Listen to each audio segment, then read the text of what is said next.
Hello, and thanks for being with us here on the New Life Show, a series of talks with Dr. Michael Laitman. Hello, Dr. Laitman. Hello, everyone. Hello, Tal Mandelbaum. Hello. Today, we'd like to talk about time, about the past, present, and future. Our life consists of these 3 points in time.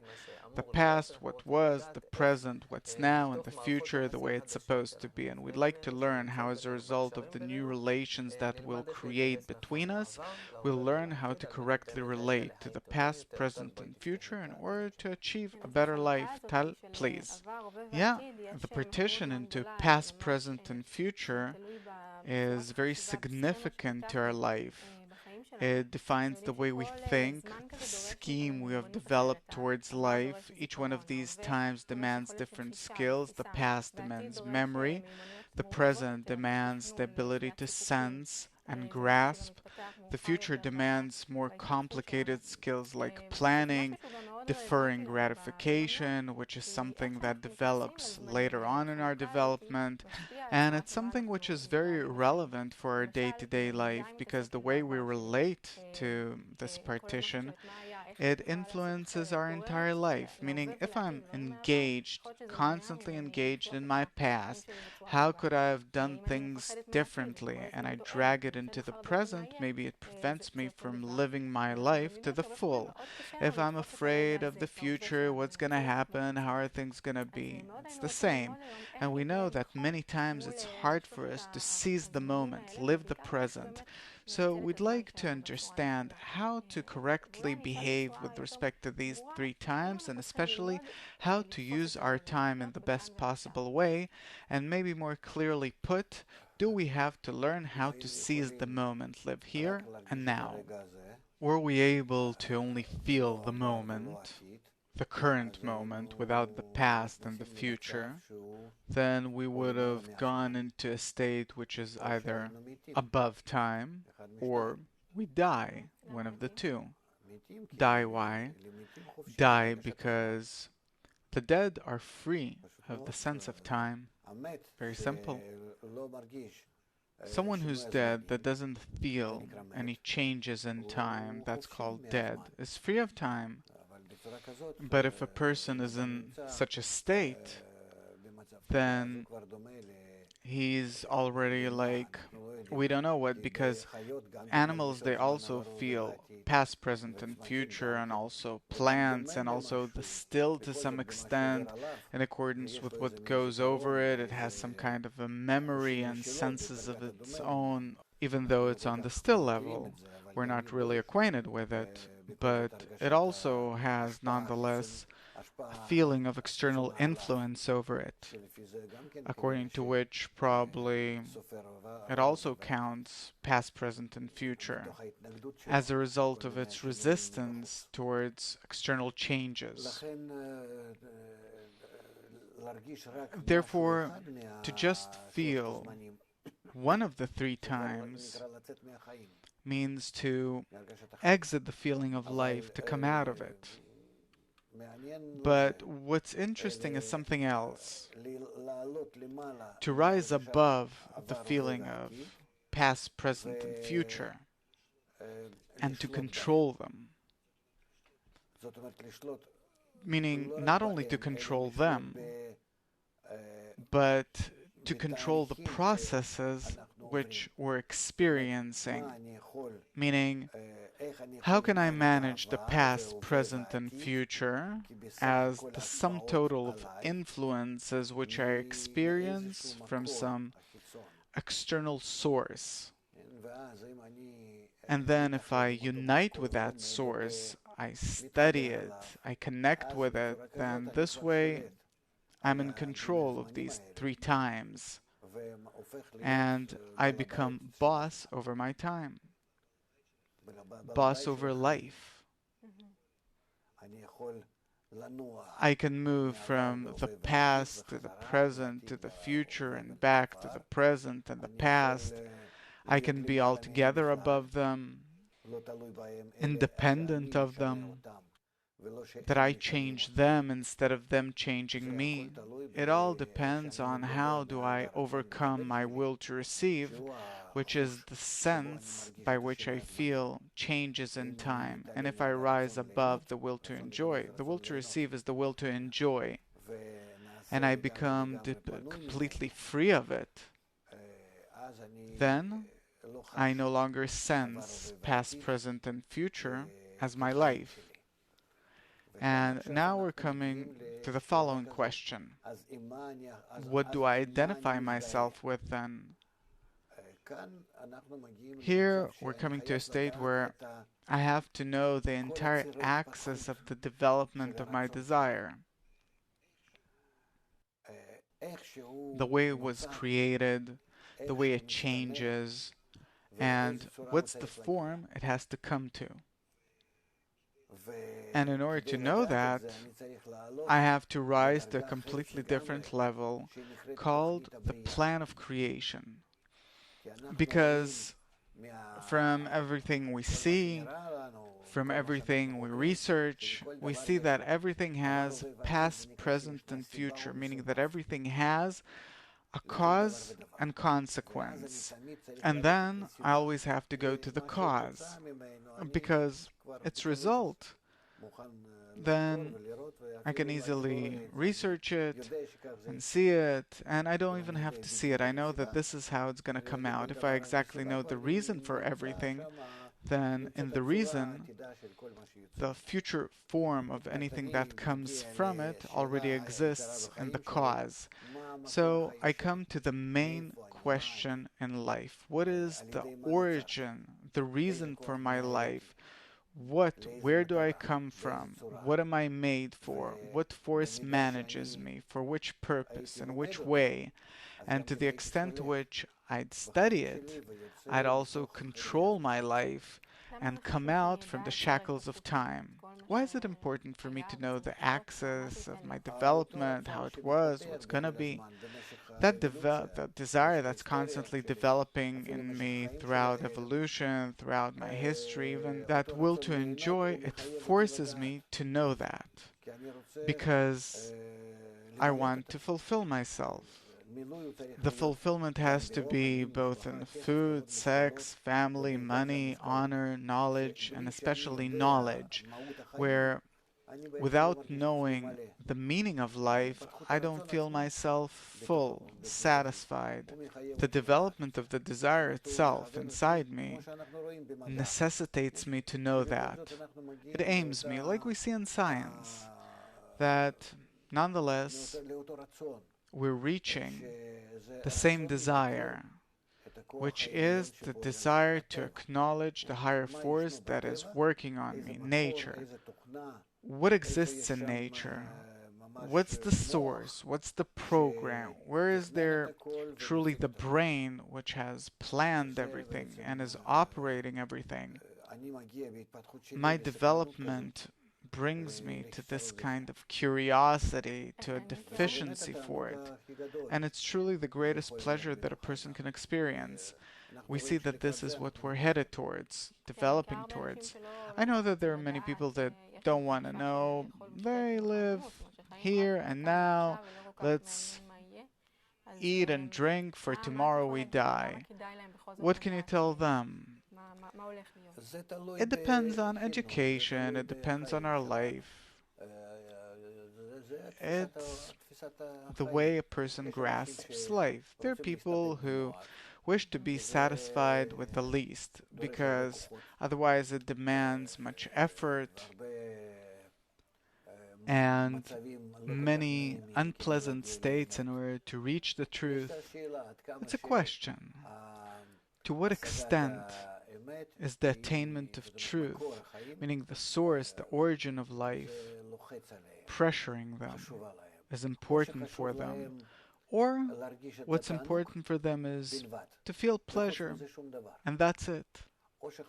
Or is it important for them to come to know the reason, the source, the result, the benefit, meaning they want to be above the will to enjoy and the pleasure which fulfills it. They want to know the process and the reason and the final state. Why is it so? Where is it leading me? So it depends on the degree of a person's development. To what extent is he drawn into the depth of this wisdom? Previously, we said that a person who's trying to live in the present, first of all, I didn't understand, is it possible at all? And also, you said that there are like these two options, that one of them really puts him to death, and the other, I didn't really understand it, but I know that there are many people that are really trying to seize the moment, live in the present, to train their consciousness to live this way, not to allow their thoughts to travel into the past or the future. It's our protective force, which aims us this way only at pleasures, meaning in each and every moment I want to enjoy to the fullest, to put in as little effort, energy into it, and in return for my effort that I'm putting in, to get the best possible fulfillment. And then we live accordingly. Only the problem is that probably there is a program inside nature where we see that as a result of this kind of approach towards life, we come to great blows, meaning that if we're aimed only at getting pleasure, then at the end of each such effort to maintain that, we only get blows. And then this leads us to change our attitude, our approach, because I can't shut my eyes on what's going to happen. Let's eat and drink, for tomorrow we die. For tomorrow we die. It becomes so great in my eyes that I can no longer enjoy today. And here everything depends on the extent of a person's development or on the development of humanity in general. We're headed towards such a development where the future will be as important, very important as the future and as the present, and we will not be able to escape it and take some drug and live only the present. We won't be able to escape tomorrow. And then we'll have to research the source of life, the purpose of life. But in the meantime, we're still in a state where we're trying to escape. We didn't learn yet that it won't help.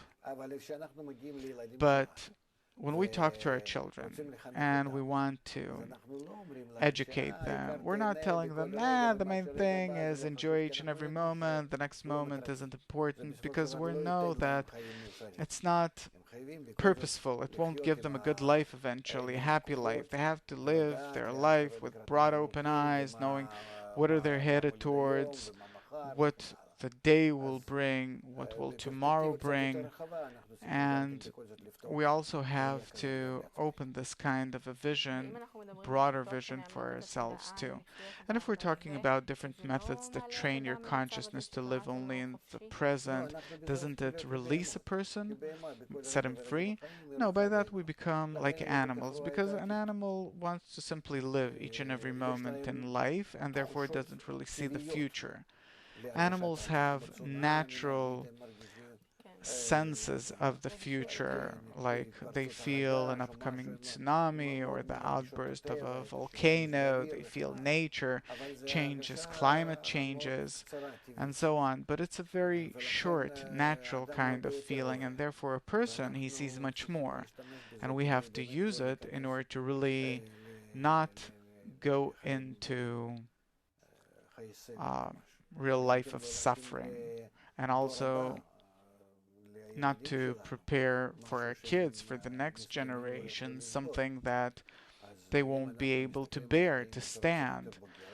So if we look at life a bit more maturely, we have no other choice. We have to know what the program of life is and to develop a sense for knowing the future. That's what I wanted to ask about, the future. Usually for us, the future is something very unknown. We're afraid of the unknown because we're not in control over it. But I'm saying that Not that we're simply interested in the future, but that we can find the tools in order to control the future just like the present, where we'll have no problem to do that. We will be bosses over the future. Are there actions which I can take now which will determine my future? Yes. What kind of actions? What kind of a development? What are we talking about here? Here we're talking about the future form that we see and what we can understand from researching nature. Our future form is to be connected like all of nature, mutually, integrally, to be together with nature just like the still vegetative and animate are, and a deep inner mutual natural connection between them. So are people, because they rose with their egos above the animate level by the right utilization of their egos, of their egoistic will to receive, which allows them to sense the others. All the different species and kinds in nature and everything that they see from here to the end of the universe and down to the last detail in the reality of this world here on Earth, we actually have to use this sense in order to complete ourselves with the right feeling towards others, to return ourselves into one system where we're all interconnected, interdependent. We see that whether we like it or not, this is what our generation is developing into, and all of humanity in general is developing towards that. And now we went into this closed kind of framework of interdependence, meaning life, natural development necessitates us to complete our connection. Where in the still vegetative and animate we discover that they're as if locked in one network, the ecology, all of nature, and man is like an exception here, trying to operate as if he has no limitations and that he doesn't have to be a part of that integral general system in which everything is interconnected. So a person has to nonetheless see the comprehensiveness of nature, that his will to enjoy breaches all of these laws. Why? I don't understand. What's wrong with the will to receive, to enjoy? It's not bad. What's bad about it is the way we use it. What do you mean? Using it in a way where I use my desire in a very narrow, egoistic way, that I use it only for my own benefit, without being able to accept this condition that I depend on all of those around me. I depend on the entire world. This is what we find out today. I depend on the entire world, both in terms of technology, industry, supplies, oil, gas, air, whatever, you name it. I depend on the entire world. And what follows is that if I want to live a safe, good life and even enjoy every moment in life, like you're saying, and I don't care about the next moment, no, I really care. From this moment and on, I want for everything to be good in my life. So that means that you tie yourself with all those around you in good relations. You said that wanting to enjoy every moment, there's something wrong about it. No, it's the way you use it. That you use it in a very short way. Now I can grab something, I do. I can steal here, I steal. I can cheat, I cheat.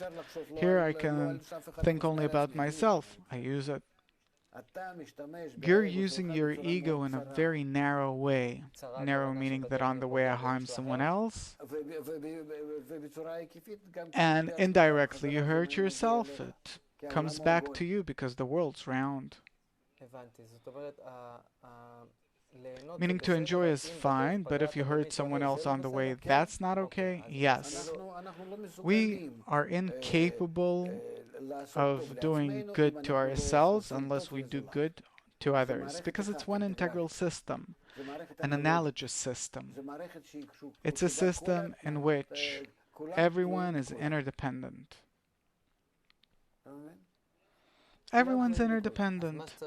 So what I have to learn is how to do good both to myself and also to others? Yes, and when you do good to others, you understand in a very simple egoistic way that by doing good to others, you're doing good to yourself.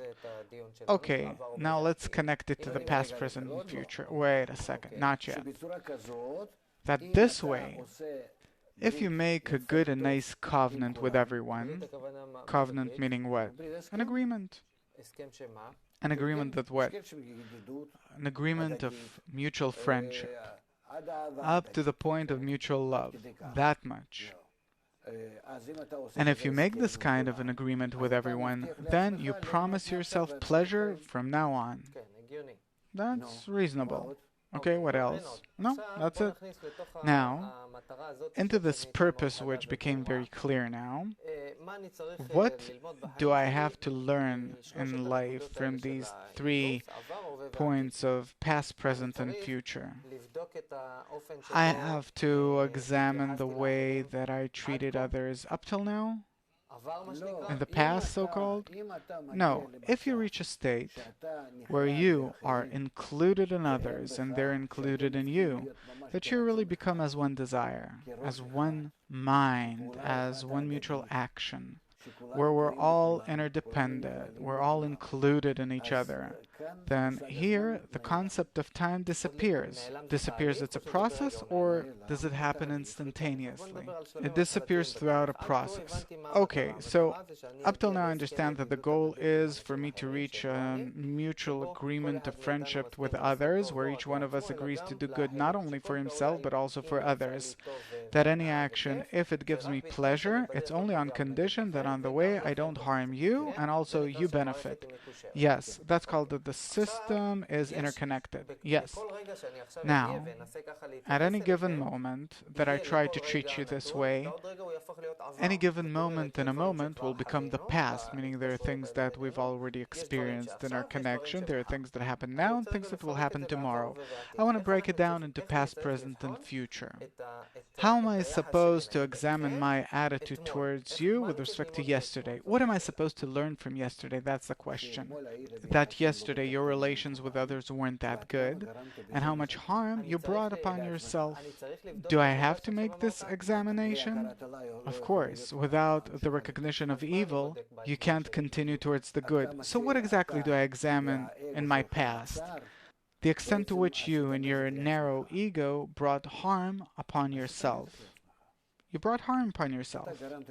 You caused bad onto others, actually without feeling that you and they are one body. To what extent do I have to connect in this respect? Only in order to promise for yourself from now on to cause good unto everyone else just like you do for yourself. That's the matter of love another as thyself, as yourself. Okay, if I look at my attitude towards you in the past and I see that I was really an egoist, then now what?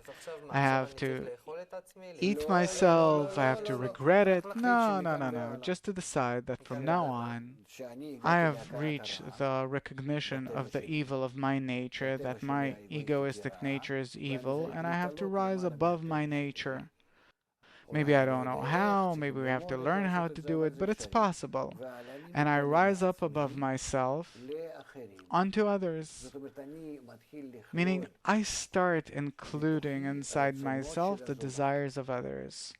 Meaning that the others become as important for me as I am. Like a mom that feels the desire of her baby, that she really lives in it. This, the very same way, we have to reach a state that we live the other. Why? What do I need it for? This way I approach the concept of eternity. Eternity above time? above time. What I don't understand is that after you saw that yesterday you behaved egoistically towards people, how do you not eat yourself for it? Because I don't blame myself for it. Who's to blame for it? This is how nature created me, the will to enjoy. So you can say that every day. Every day you'll say, Oren, why are you behaving like an egoist? Hey, it's not my fault. Nature created me this way. If you come to that, what? That this is how you're built. This recognition. Yeah, that's already good. That's correct. There's this childhood story, it's not me, it's the bad boy inside me. Okay, so this is how you relate to yesterday. Now what about the present? This was yesterday. What about the present?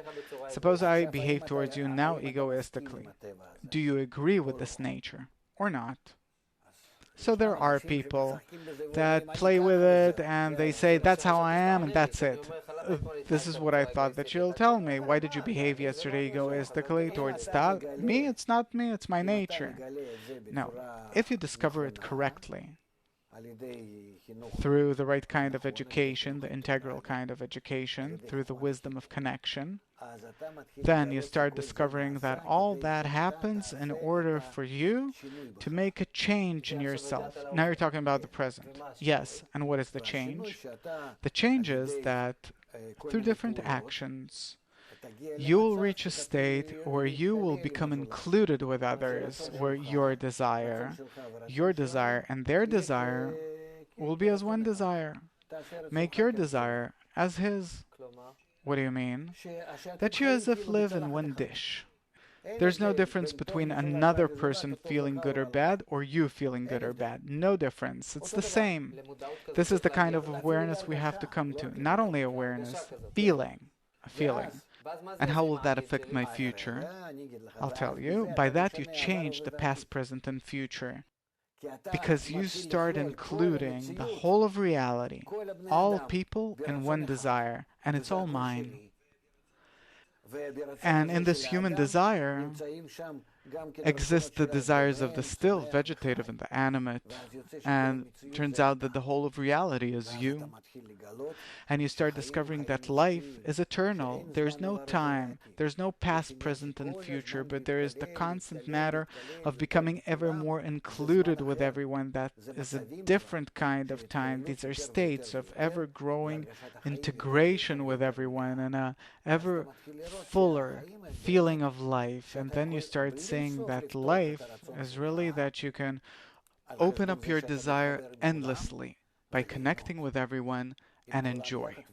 Together with everyone and for everyone. Like a mother who has billions of children, all the more. If she can fulfill them, why not? Previously you said that it's possible to also go back in time, not only forward. Is it possible? Yes, because if I'm in a state where I'm in control of my states, then my feeling in the present is the present, in the will to receive, which is in control right now. I can go down and divide my will to receive into parts, then it will be the past. Or I can make some kind of a calculation for the future where I still didn't connect with others. So the future connection is my future. And why would you want to go back? I don't want to go back usually. No? What for? Maybe it is worthwhile going back in order to clothe in a smaller will to receive, in order to connect with more people on their level. So where do you want to go? Only forward. Into the future? Yes. What do you have there? An ever greater connection with all the desires that exist in humanity and connect together with them into one desire, and then I get a complete fulfillment, which is above time, like we said. Yeah, there's no time there. No time, no space. Everything is in one desire. Because aside from this matter, which is the will to enjoy, really, there is nothing else in reality. And how does it feel? Feels good. That's all I can say. Feels good.